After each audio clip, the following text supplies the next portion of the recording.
Supreme court के जजों को चरक संहिता नहीं आती, उन्होंने भाव प्रकाश संहिता नहीं पढ़ा है, उन्होंने वाग्भट संहिता नहीं पढ़ा है, उन्होंने माधवकर साहब की महर्षि माधवकर को नहीं पढ़ा है, उन्होंने भारतीय चिकित्सा कितनी गहरी है, कितनी गूढ़ है, उसको समझा नहीं है। रामदेव जी ने कोई गलती नहीं किया। रामदेव जी तो वही कार्य कर रहे हैं जो महर्षि चरक ने किया था, महर्षि सुश्रुत ने किया था, आचार्य भाव प्रकाश ने किया था, महर्षि वाग्भट ने किया था।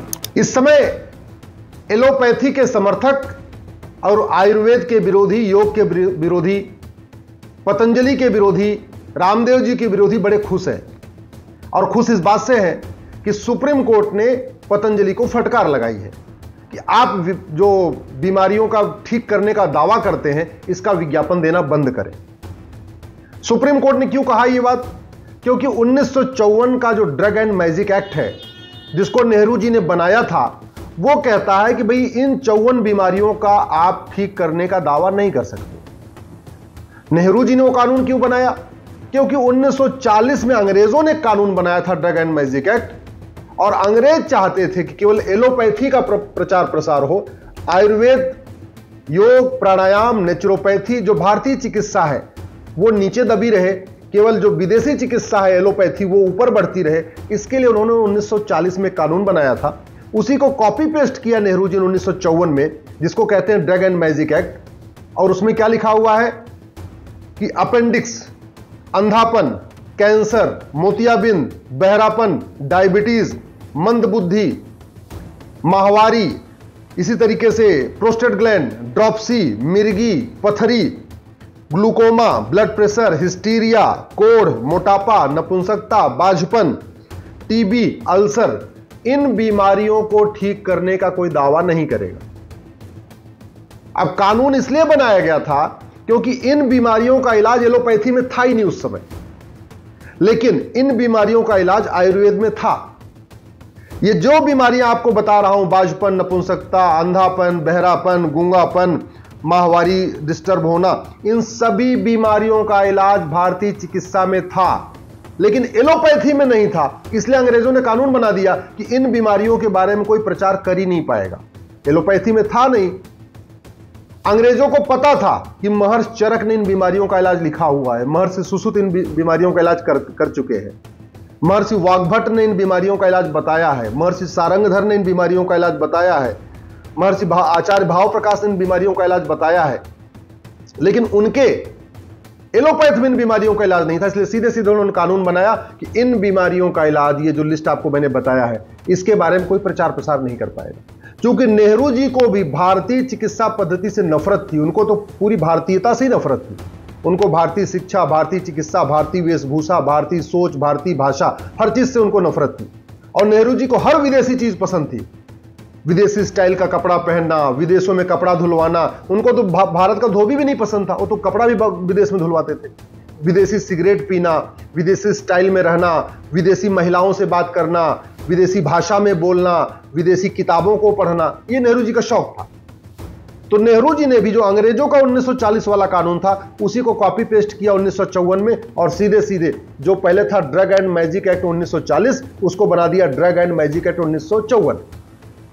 अब वो कानून आज भी चल रहा है। किसी सरकार ने उस कानून को खत्म नहीं किया, किसी ने उसको कोर्ट में नहीं चैलेंज किया, और कानून चल रहा है। तो इंडियन मेडिकल एसोसिएशन, जो एक तरीके से विदेशी चिकित्सा का ही एक रिप्रेजेंटेटिव है, इंडियन मेडिकल एसोसिएशन चाहता है कि एलोपैथी खूब फले फूले, लेकिन जो भारतीय चिकित्सा है, योग, प्राणायाम, नेचुरोपैथी, आयुर्वेद, ये हमेशा नीचे दबा रहे। इंडियन मेडिकल एसोसिएशन ने जाके कोर्ट में शिकायत किया कि साहब देखिए, ये जो 54 बीमारियां हैं, इसका रामदेव जी गारंटी के साथ इलाज कर रहे हैं। इलाज क्यों ना करें?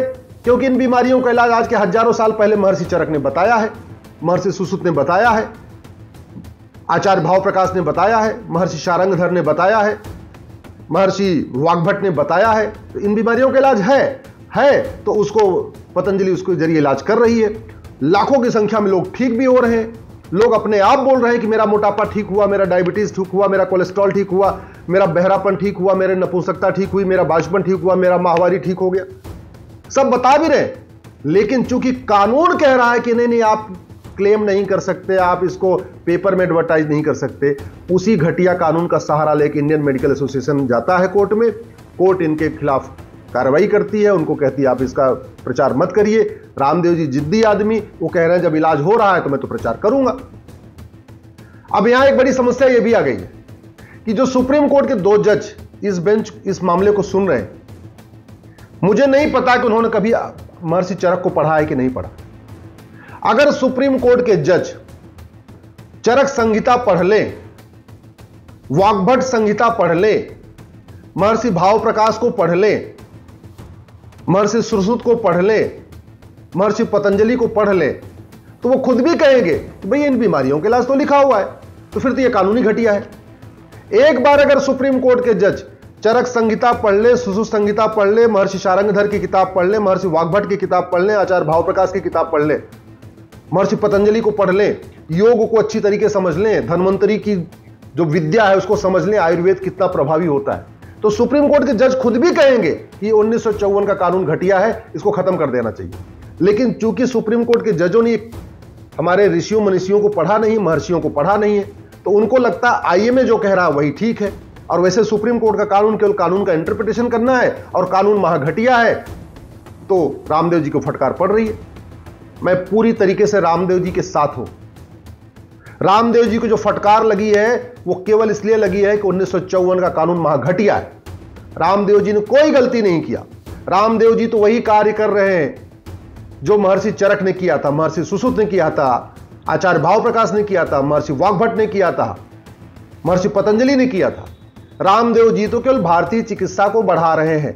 उनका केवल इतना ही दोष है कि वो भारतीय चिकित्सा को बढ़ा रहे हैं, भारतीय चिकित्सा व्यवस्था को घर घर पहुंचा रहे हैं, योग प्राणायाम आयुर्वेद को घर घर पहुंचा रहे हैं। उनकी इतनी गलती है, इसके अलावा उनकी कोई गलती नहीं। गलती है तो 1954 के महाघटिया कानून की।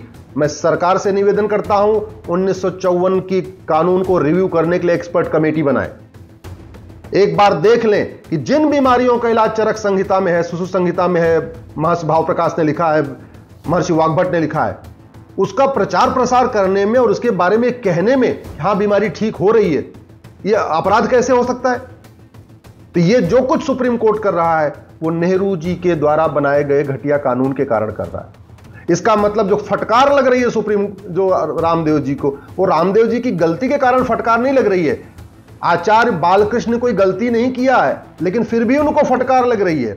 पतंजलि ने कोई गलत काम नहीं किया फिर भी उनको फटकार लग रही है। उसका 2 कारण है, कानून घटिया है और सुप्रीम कोर्ट के जजों को चरक संहिता नहीं आती, उन्होंने भाव प्रकाश संहिता नहीं पढ़ा है, उन्होंने वाग्भट संहिता नहीं पढ़ा है, उन्होंने माधवकर साहब की महर्षि माधवकर को नहीं पढ़ा है, उन्होंने भारतीय चिकित्सा कितनी गहरी है कितनी गूढ़ है उसको समझा नहीं है।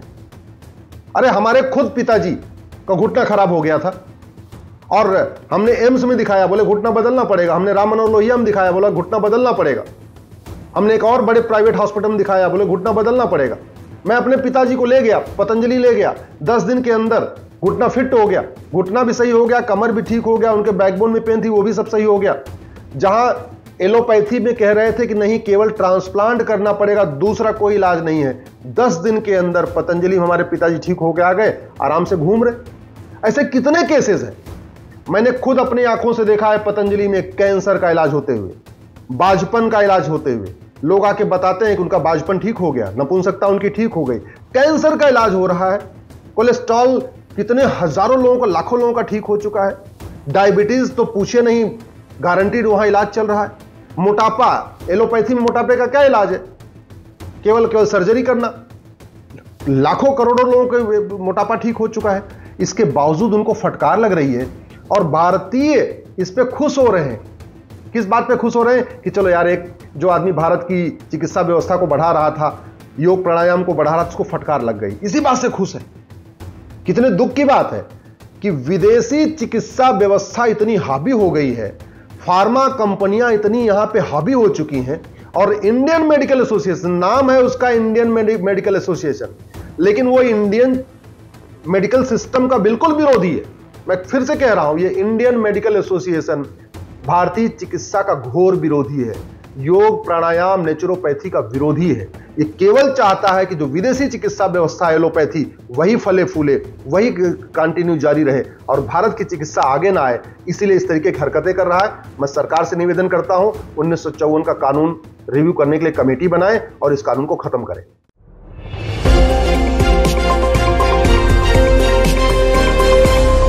लॉ स्ट्रीट भारत, राष्ट्र के हित में।